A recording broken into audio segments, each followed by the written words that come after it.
crew pulled up for a catch-up. It's really here from 947 Afternoons. And if you're here, it means you've got taste. Go ahead, enjoy the moment you missed. But don't ghost me. Weekdays, 12 to 3 p.m. on 947.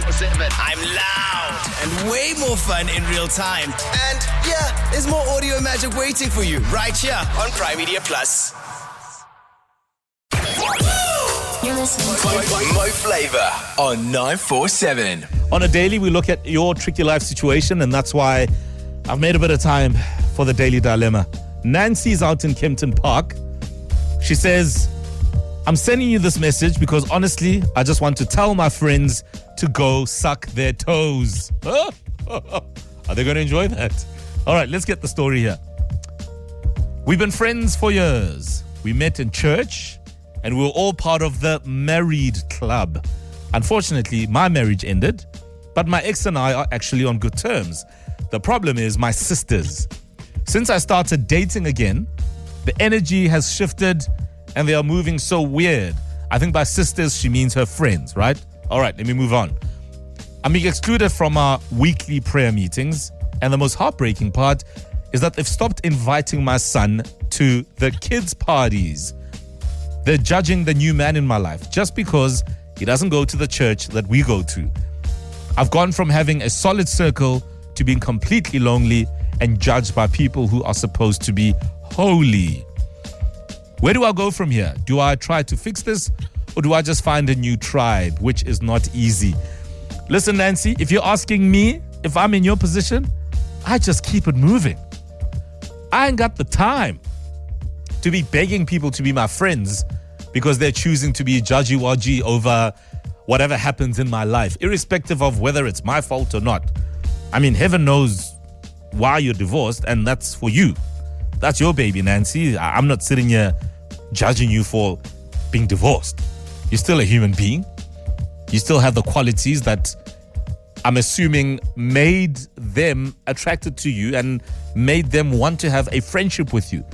So why does it have to change because you're divorced? It's nonsensical. Listen, there are plenty of people on the planet, Nancy. I don't think you need friends who are going to judge you for whatever happened in your life, honestly. And I stand by this. I'm like, listen, if you have a problem, then all good. Stay out of my way, I stay out of yours, and Bob's your uncle. Seriously. So I don't know how or where you go from here, Nancy. In other words, I'm not going to sit here and tell you how to make friends. I don't think that's necessary. I think you're quite capable of making new friends. You've got the love of your life or the person you're with now, and he clearly makes you happy. And I'm assuming that you've probably met a couple of other people along the way that will be happy to be your friends. So my thing is this how this goes down? Do you somehow lose friends because of a relationship that is no longer in existence? So you break up with someone or a marriage ends and all of a sudden there are certain people in your life that just move away from you. Does it happen like that? And if it does, I want to know why. Like seriously. So while you send your perspective for Nancy, please also just kind of balance me on that. Why is it that things have to change just because I'm with someone else? You know, I lose friends. Certain family members now, you know, they're no longer vibing with me. 947.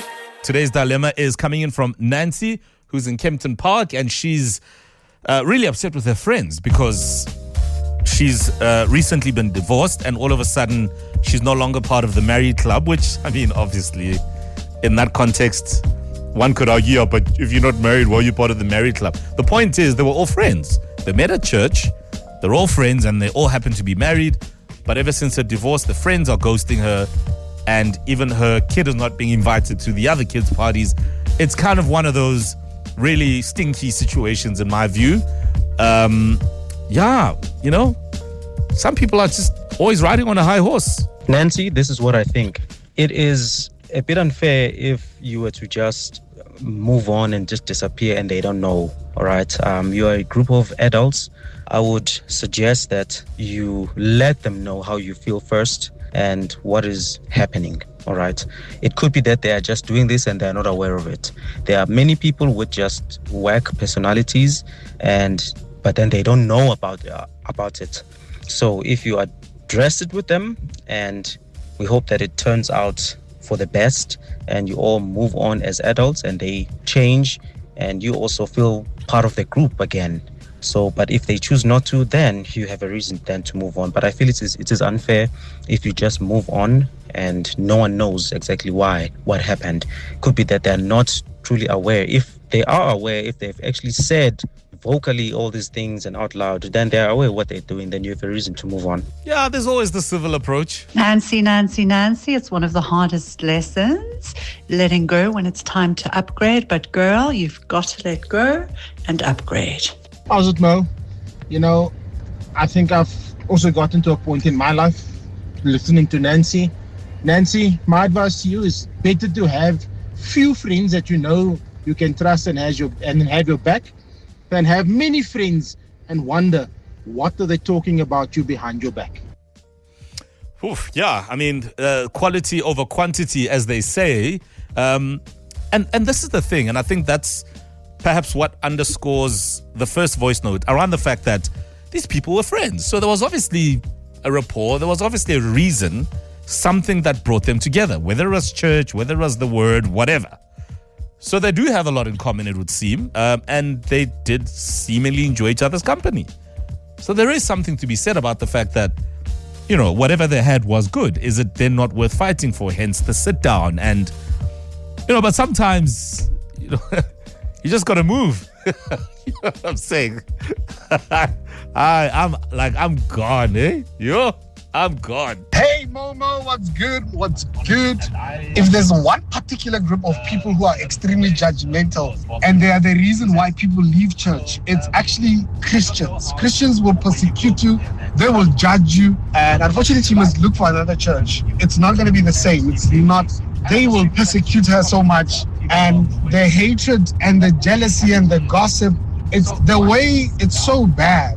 She has to look for another church. She just has to look for another church. Yeah, look, I'm not going to ride on the generalization about Christians. I think, you know, that's your view.